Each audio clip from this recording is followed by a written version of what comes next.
ஜெய் ஸ்ரீ மாத்திரை நமக ஜெய குருதர் ஜெய குரு பரசுராம். நமஸ்காரம். நான் கரூர்லேருந்து வல்சலா பண்ணிக்க பிரசன்ன ஜோதிடர்.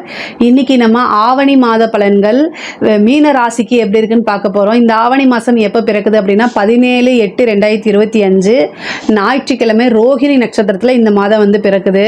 இந்த மாதம் மீனராசியை பொறுத்த வரைக்கும் ரொம்ப நல்லா இருக்குது. ஆல்ரெடி ஜென்ம சனி இருக்குது. ஆனாலும் அதனால் நீங்கள் கவலைப்பட தேவை கிடையாது.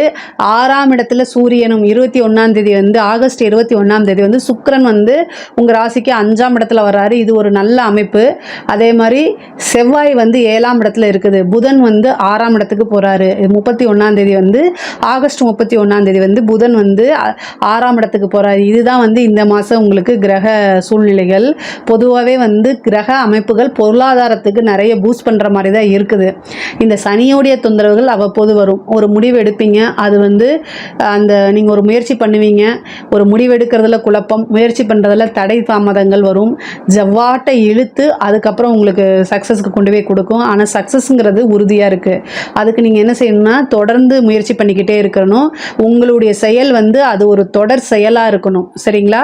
பாதியிலே பிரேக் பண்ணீங்க அப்படின்னா கட்டாயம் சனி தான் ஜெயிப்பார், நீங்கள் ஜெயிக்க மாட்டீங்க. சனியை யாரெல்லாம் ஜெயிக்க முடியும் அப்படின்னா வேர்வை சிந்தி உழைக்கிறவங்களுக்கு கட்டாயம் அது பலன் தான் கொடுக்கும். வேர்வை அப்படின்னா எக்ஸசைஸ் பண்ணால் கூட வேர்வை வரும். ஆனால் அதே மாதிரி உழைச்சாலும் வேர்வை வரும். எது செஞ்சாலும் கட்டாயம் சனிக்கிட்ட இருந்து உங்களுக்கு விடுதலை தான். ஏன்னா சனிக்கு பிடிக்காது உப்பு தண்ணி தான். சந்திரன் வந்து பகை, சந்திரன் வந்து உப்பு தண்ணியை குறிக்கிறது. ஸோ இந்த சனி சந்திரன் வந்து நீங்கள் போராடி ஜெயிக்கணும் அப்படின்னா கடுமையான செயல்பாடுகள் இருக்கணும். உங்களுக்கு நீங்கள் ஒரு விஷயத்தை செய்கிறீங்கன்னா ஃபஸ்ட்டு உங்களுக்கு சக்ஸஸ் கிடைக்காது. ஆனால் அதுக்கு அடுத்தடுத்து நீங்கள் செய்யக்கூடியது தொடர்ந்து இது பண்ணும்போது சனியை வந்து சரி இவன் தேர மாட்டான்ட்டுக்கு ப்ளஸ் பண்ணிவிட்டு அவர் பாட்டுக்கு போயிடுவார். சனியை ஏமாற்றணுன்னா நீங்கள் கட்டாயம் உழைச்சி தான் ஆகணும். ஆனால் அந்த உழைப்புக்கேற்ற பலன் உங்களுக்கு உறுதியாக உண்டு. அதனால் கவலைப்படாதீங்க. மனநிலை குழப்பங்கள் தான் அதிகமாக வரும். அந்த குழப்பத்தோடு சேர்ந்து இந்த மாதம் கூடுதலாக கோபமும் வரும். இந்த கோபத்தை வந்து என்ன செய்யுங்க, ரொம்ப அமைதியாக ஹேண்டில் பண்ணணும். பொதுவாகவே மீன ராசிக்காரங்களுக்கு டக்குன்னு கோபம் வந்துடும். பொதுவாக ஒரு விஷயத்தில் வந்து நீங்கள் போய் சிக்கிக்க மாட்டீங்க. ஒரு விஷயத்தை செய்கிறதுக்கு முன்னாடி பல தடவை ஆலோசனை பண்ணுவீங்க. நீங்கள் இந்த ஆலோசனையெல்லாம் பண்ணிவிட்டு பொதுவாக குரு தானே அதுக்கு அதிபதி. உங்களுடைய ராசிக்கு குரு தான் அதிபதியாக இருக்கனால நல்ல நாலேஜ் பர்சன். அந்த நாலேஜு இப்போ சனி இருக்கிறாரு, செவ்வாயும் பார்க்குறதுனால கூடுதலாக கர்வம் வந்துடும்.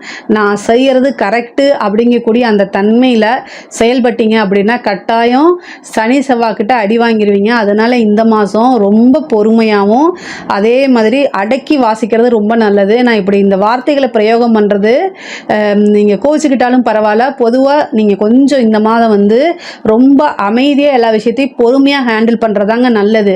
ஏன்னா சனி செவ்வாய் பார்த்துட்ருக்கு. 6ஆம் இடத்துல வேற சூரியன் ஆட்சி பெற்றிருக்குது. உங்களுக்கு வந்து பாதகாதிபதி புதனாக இருக்கார். அவரும் 6ஆம் இடத்துக்கு போகிறாரு. சூரியன் 6ஆம் இடத்துல ஆட்சி பெறுறாரு. கேது 6ஆம் இடத்துல இருக்குது. இதனால என்னென்னா இந்த செப்டம்பர் மாதம் 7ஆம் தேதி கிரகணம் வருது. இந்த 6ஆம் இடம்ங்கிறது சண்டை சச்சரவு. எனக்கு எல்லாமே தெரியும்னு என்ன செய்யும், வாடா சண்டைக்கு அப்படின்னு உங்களை ஒருத்தவங்க கூப்பிடுவாங்க. தயவுசெய்து போயிடாதீங்க. இவன் நம்மளை வந்து படுகொலியில் தள்ளுறதுக்கு தான் கூப்பிட்றான்னு மனசில் ஆழமாக பதிய வச்சுட்டிங்கன்னா கட்டாயம் நீங்கள் மாட்டவே மாட்டீங்க. மீனராசிக்காரங்கிட்ட இருக்க ஒரு பெரிய நல்ல விஷயம் என்னென்னா எந்த ஒரு பிரச்சனையிலையும் மாட்ட மாட்டாங்க. கழுவுற மீனில் நழுவுற மீனாக தான் நீங்கள் இருப்பீங்க. எந்த பிரச்சனையில் மாட்டினாலும் அதை எப்படி வெளியில் வரதுங்கிறது உங்களுக்கு தெரியும். அதனால் நீங்கள் கவலைப்பட வேண்டாம். உங்களுக்கு பொருளாதார வாழ்க்கை நல்லா இருக்குது. ஆனால் அந்த பொருளாதாரம் மட்டும் பத்தாது. சக்ஸஸ் ஆகிறதுக்கு எல்லா விஷயங்களும் சேர்ந்து தான் ஒரு சக்ஸஸ் அப்படிங்கிறது உறுதி செய்யப்பட்டிருக்குது. தொழிலை பொறுத்த வரைக்கும் ரொம்ப நல்லா இருக்குது. தொழிலில் நிறைய மாற்றங்கள் இருக்குது. புதுசாக வந்து ஆர்டர்ஸ் வர்றது, ஏற்றுமதி இறக்குமதி சார்ந்த தொழில்கள்லாம் நல்ல வெற்றி அடைகிறது. நல்ல நிரந்தர வருமானம், தொழில் ரீதியாக நல்ல நிரந்தர வருமானம் கிடைக்கும். அதே மாதிரி நல்ல லாபங்களும்.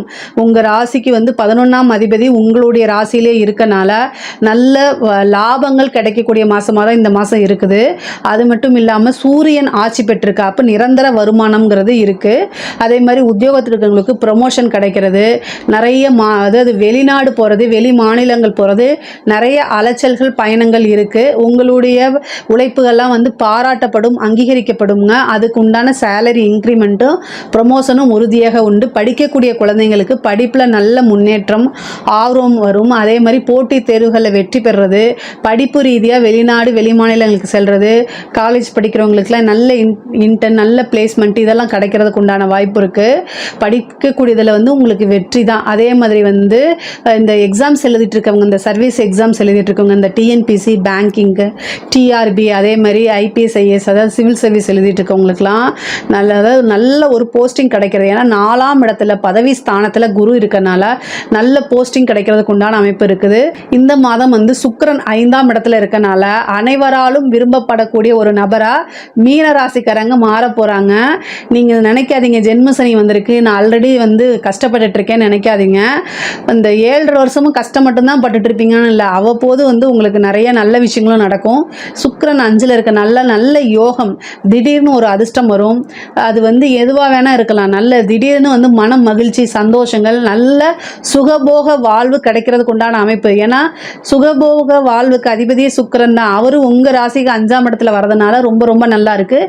இந்த மாதம் உறுதியாக நீங்கள் உங்களோட அந்த பிரச்சனைகள்லாம் விலக்கி வச்சுட்டு நல்ல விஷயங்களில் ஃபோக்கஸ் பண்ணுங்கள், நல்லதே உங்களுக்கு நடக்கும். அது மட்டும் இல்லாமல் உங்கள் 4 குடையவரும் 7 குடையவரும் புதனாகி 6ஆம் இடத்துல இருக்கனால பொதுவாகவே கணவனாக இருந்தால் மனைவியும், மனைவியாக இருந்தால் கணவனும் ஒருவரை ஒருவர் அனுசரித்து போகணும். பொதுவாகவே வந்து மீன ராசிக்காரங்களுக்கு அனுசரிப்பு அப்படிங்கிறது ரொம்ப கம்மியாக தான் இருக்கும். நான் வந்து உண்மையை மட்டும்தான் சொல்கிறேன். நீங்கள் வந்து என்னை கமெண்ட்ஸில் கழுவி ஊற்றினாலும் சரி, திட்டினாலும் சரி, மீன ராசிக்காரங்க அவங்களுடைய பார்ட்னர்ஸை வந்து புரிஞ்சுக்க மாட்டாங்க. அதாவது நீங்கள் உங்களோட ஃபேமிலிக்காகவும் உங்களுடைய லைஃப்காகவும் தான் கஷ்டப்படுறீங்க. அதை வாய் வார்த்தையால் சொல்லாமல் கொஞ்சம் ஈகோவை கம்மி பண்ணிக்கிட்டு அண்டர்ஸ்டாண்ட் பண்ணி அவங்களையும் அனுசரித்து போயிட்டீங்கன்னா உங்களோட வாழ்க்கை ரொம்ப நல்லாயிருக்கும். குருவாக இருக்கனால கொஞ்சம் நிறையவே உங்கள் பார்ட்னர்ஸ் கிட்ட நீங்கள் ஈகோவை காமிப்பீங்க. அதையெல்லாம் தவிர்த்துருங்க. இந்த மாதம் வந்து தேவையில்லாமல் உங்களை நீங்கள் எதுக்காக கஷ்டப்படுறீங்கிறத புரிஞ்சுக்காமே சண்டை போடுவாங்க, வந்து உங்கள் பார்ட்னர் சண்டை போடுவாங்க. இந்த சூழ்நிலையில் நீங்கள் அனுசரித்து போய்த்தான் ஆகணும். மற்ற மாதம்லாம் பரவாயில்ல, இந்த மாதம் சண்டை போட்டே ஆவாங்க. கிரகணம் வருது 6ஆம் இடத்துல, அது 7ஆம் அதிபதியும் சேரனால உங்களுடைய கணவனாக இருந்தாலும் சரி, மனைவியாக இருந்தாலும் சரி, உங்களைய சண்டைக்கு இழுத்து பிரிவினை, கோர்ட்டு கேஸு, பஞ்சாயத்துக்கெலாம் இழுக்கிறதுக்கு வாய்ப்புகள் இருக்குது. நான் நடக்கும்னு சொல்ல, வாய்ப்பு இருக்குது. அதனால் கவனமாக இருங்க, அதை தவிர்த்துருங்க.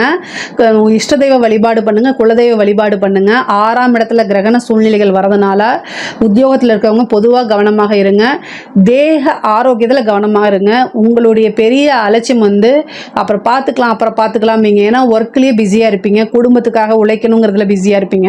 ஆனால் உங்களுடைய தேக ஆரோக்கியத்தில் கவனமாக இருக்கணும். ஒரே ஒரு விஷயம், சுவர் இருந்தால்தான் சித்திரம் வரைய முடியும். நீங்கள் நல்லா இருந்து, உங்களுடைய ஹெல்த்து நல்லா இருந்து, நீங்கள் மகிழ்ச்சியாக இருந்தால் மட்டும்தான் உங்களுடைய குடும்பம் உங்களை நம்பி இருக்கு, அவங்களும் மகிழ்ச்சியாக இருப்பாங்க. இதை மட்டும் தயவு செய்து மனசில் வாங்கிக்கங்க. ஏதாவது ஒரு உடல் ரீதியாக பிரச்சனைனா உடனே நீங்கள் என்ன செய்யணும், போய் டாக்டர்கிட்ட கலந்து ஆலோசிச்சுக்கோங்க. ஒரு தடவைக்கு 2 தடவையோ அல்லது ஒரு மருத்துவருக்கு 2 மருத்துவர்கிட்டையோ நீங்கள் என்ன ஒப்பீனியன் வாங்கிக்கலாம். ஆனால் கட்டாயம் ஏதாவது ஒரு பிரச்சனைனா ஸ்டார்டிங்லேயே போய் காமிச்சிட்டிங்கன்னா சின்ன செலவோடு முடிஞ்சிடும். அது பெருசாக உயிர்கண்டத்துக்கு கொண்டு போகாது. 6ஆம் இடத்துல இருக்கனால மருத்துவ செலவு கட்டாயம் பண்ணணும். 6ஆம் அதிபதி கேதுவோடு சேர்றாரு. அது இல்லாமல் புதனும் வந்து கேதுவோடு சேர்றதுனால நரம்பு சம்மந்தப்பட்டது, பிரெயின் நரம்பு சம்மந்தப்பட்டது, ஹார்ட்டில் போகக்கூடிய இதில் பிளாக் வர்றதுக்கு, அதே மாதிரி கண்ணு நரம்பு சம்மந்தப்பட்டது, இந்த மாதிரி ஏதாவது பிரச்சனையோ அல்லது சர்ஜரியோ வரத்துக்கு வாய்ப்பு இருக்குது. கவனமாக இருங்க. நான் வரணும்னு சொல்லலை, பட் ஆனால் வரத்துக்கு வாய்ப்பு இருக்கனால கவனமாக இருங்க. அது வந்து உங்களுக்காகவும் இருக்கலாம், உங்கள் லைஃப் பார்ட்னருக்காகவும் இருக்கலாம். ஆனால் மருத்துவ செலவுங்கிறது இருக்குது. அதே மாதிரி வந்து கோர்ட்டு கேஸு, பஞ்சாயத்து, இந்த மாதிரி விஷயங்களை உங்களுக்கு ஃபேவராக மாறுறதுக்கு உண்டான அமைப்புகள் இருக்குது. கடன் ரீதியாக இருக்கக்கூடிய பிரச்சனைகளுக்கு படிப்படியாக குறையிறதுக்கு உண்டானதும் நரசிம்மர் வழிபாடு உங்களுக்கு வந்து நிறைய நன்மைகளை கொடுக்கும். நரசிம்மர் வழிபாடு பண்ணுங்கள், நிறைய நன்மைகள் இருக்குது. அதே மாதிரி முருகனுடைய வழிபாடு பண்ணுங்கள். இந்த மாதம் வந்து சத்ரு சம்ஹார யாகம் எங்கேயாவது நடந்துச்சுன்னா அதில் போய் கலந்துக்கங்க. அதே மாதிரி முருகனை செவ்வாய்க்கிழமை செவ்வரளி பூ போட்டு வணங்குங்க. அது வந்து உங்களுக்கு பல விஷயங்கள்ல இருந்து பாதுகாப்பு கொடுக்குங்க. அதே மாதிரி உத்தியோகத்தில் இருக்கிறவங்க, அரசாங்க உத்தியோகத்தில் இருக்கிறவங்க ரொம்ப கவனமாக இருக்கணுங்க. ஏன்னா கிரகணம் வருது. அப்போ சூரியன் தான் பாதிக்கப்பட போகிறாரு. சூரியனும் கேதுவும் சேருது. சூரியன்னா ஆட்சியாளர்களையும் குறிக்கும், அதிகாரிகளையும் குறிக்கும். ஸோ அரசாங்க அதிகாரிகள் கவனமாக இருக்கணும் இந்த மாதம். மீன ராசியில் இருக்கக்கூடிய அரசியல்வாதிகளாக இருந்தாலும் சரி, அரசாங்க அதிகாரிகளாக இருந்தாலும் சரி, கவனமாக இல்லை அப்படின்னா இவ்வளோ நாளாக நீங்கள் என்ன பாதுகாத்து வச்சுருந்தீங்களோ உங்களுடைய பேர் புகழ், உங்களுடைய இத்தனை வருஷ உழைப்பு ஒரு செகண்டில் வீணாக போயிடும். முக்கியமாக அரசாங்க அதிகாரிகள் உயர் அதிகாரிகளுடைய அழுத்தங்களுக்கு ஆளாகலாம். நீங்கள் பிடிக்காத ஒரு விஷயத்த, உங்களுக்கு செய்ய முடியாத ஒரு விஷயத்த, நீங்கள் மாட்டிக்குவீங்கன்னு தெரிஞ்ச ஒரு விஷயத்த உங்களோட உயர் அதிகாரி நிர்பந்தப்படுத்தி உங்களை செய்ய வைக்கலாம். ஆனால் ரிட்டன் ஆர்டர் இல்லாமல் அதை நீங்கள் செய்யாதீங்க. உங்ககிட்ட நீங்கள் உங்கள் உயர் அதிகாரிகிட்ட அதை சொல்ல முடியலன்னா, எனக்கு நெஞ்சு வலிக்குது, காய்ச்சல் வலி, அந்த மாதிரி ஏதாவது ஒரு பொய்யை சொல்லிவிட்டு மெடிக்கல் லீவில் போயிருங்க, அப்புறம் வாங்க. அப்படி இல்லைன்னா அதாவது ட்ரான்ஸ்ஃபருக்கு ட்ரை பண்ணுங்கள். ஆனால் எக்காரணத்தை கொண்டும் அந்த விஷயங்களை நீங்கள் மாட்டிக்கிங்கன்னு உங்களுக்கு 1% எல்லளவுமே டவுட் இருந்துச்சுன்னா அதை செய்யக்கூடாது. அப்படியே ரொம்ப ஸ்டெபனாக இருங்க, இல்லைன்னா மாட்டிக்குவீங்க. மாட்டிக்கிறது மட்டும் கிடையாது, உங்களுடைய கெரியரே அவுட் ஆயிருங்க. அதாவது வேலையும் போயிடும், ஜெயிலுக்கும் போவீங்க, அப்புறம் பேர் புகழ் எல்லாமே கலங்கப்பட்டு போயிடும். அதனால் ரொம்ப ரொம்ப கவனமாக இருக்கணும். வாழ்க்கை ஃபுல்லும் கோர்ட்டு கேஸு போயிடுறதுக்கே டைமாக போயிடும். அதனால் அரசாங்கத்தில் இருக்கக்கூடிய அதிகாரிகள், உயர் அதிகாரிகளாக இருந்தாலும் சரி, கீழே இருக்கக்கூடிய அதிகாரிகளாக இருந்தாலும் சரி, ரொம்ப கவனமாக இருக்கணும். அப்படியே எல்லாமே ஒரே செகண்டில் மாறி போயிடும். அதனால் கவனமாக இருங்க. முக்கியமாக லஞ்ச லாவணியங்களை தவிர்த்துடுங்க. கெட்ட பேர் வரதுக்கு உண்டான அமைப்புகள்லாம் நிறைய இருக்குது. அதனால் ரொம்ப ரொம்ப கவனமாக இருக்கணும்.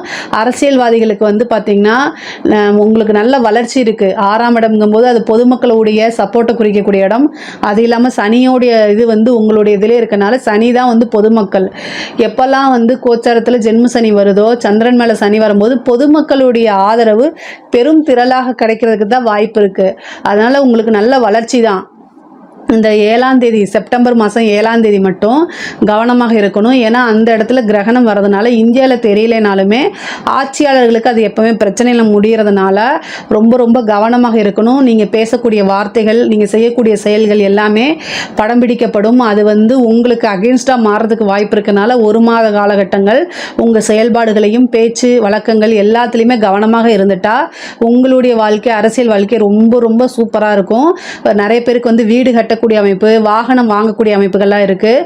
தொழில் ரீதியாக, உத்தியோக ரீதியாக வெளிநாடு போகிறது, வீடு வாங்குற, அந்த இடம் வாங்குறது, வாகனங்கள் வாங்குறது, இந்த மாதிரி அமைப்புகள்லாம் இருக்குது. பெண்களை பொறுத்த வரைக்கும் நல்ல முன்னேற்றமான காலகட்டம் தான் இது. நிறைய பேருக்கு புதுசாக வேலை கிடைக்கிறது, ஒரு தொழிலை ஸ்டார்ட் அப் பண்ணுறது, இந்த மாதிரி விஷயங்கள்லாம் நடக்கும். கலைத்துறை சம்மந்தப்பட்டவங்களுக்கு ஒரே நைட்டில் ஒபாமா ஆகிறதுங்கிறது இந்த மீனராசிக்காரங்களுக்கு அது கனக்கச்சிதமாக பொருந்தும். நிறைய அவார்ட் கிடைக்கிறது, புது புது வாய்ப்புகள் வருது. அது இருக்கக்கூடிய கலைத்துறை சம்பந்தங்களுக்குலாம் புது புது வாய்ப்புகள் வருது. உங்களுடைய வீடியோ ஒரே நைட்டில் வைரல், பெரும் வைரல் ஆகிறது. அது மூலிமா பெரிய வாய்ப்பு கிடைக்கிறது, நல்ல இன்கம், நிறையா அவார்ட் கிடைக்கிறது, வெளிநாடுகளுக்கு பயணம் சென்று உங்களுடைய பேர் புகழ்லாம் அதிகரிச்சுக்கிறது. இந்த மாதிரி அமைப்புகள்லாம் மீனராசிக்கு இருக்குது. கலைத்துறை சம்மந்தப்பட்டவங்களுக்கு பொதுவாகவே மீனராசிக்கு பொருளாதார வாழ்க்கையும் சரி, குடும்ப வாழ்க்கையும் சரி ரொம்ப நல்லா இருக்குது. தேக ஆரோக்கியத்தில் மட்டும் ரொம்ப கவனமாக இருந்துட்டாலே போதுமானது. இதில் ஏதாவது சந்தேகங்கள் இருக்குது அப்படின்னா கமெண்ட்ஸில் கேளுங்க, நான் கட்டாயம் ஆன்சர் பண்ணுறேன். நம்மளுடைய சேனலை லைக் பண்ணுங்கள், ஷேர் பண்ணுங்கள், சப்ஸ்கிரைப் பண்ணுங்கள். நன்றி, வணக்கம்.